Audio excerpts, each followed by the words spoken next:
Bir odam kelib Rasulullohdan so'ragan: "Ya Allohning rasuli, ayollar masalasida qiynalyapman, o'zimni o'zim bichib olaymikin" degan. Deganda payg'ambar alayhisalom shu gapni gapirganlar.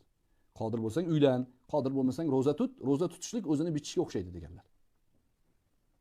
Endi siz aytayotgan hodisalarni shariat matnlarida taqiq, ochiq oydin taqiqi yo'q, lekin ulamolar buni makruh deydi.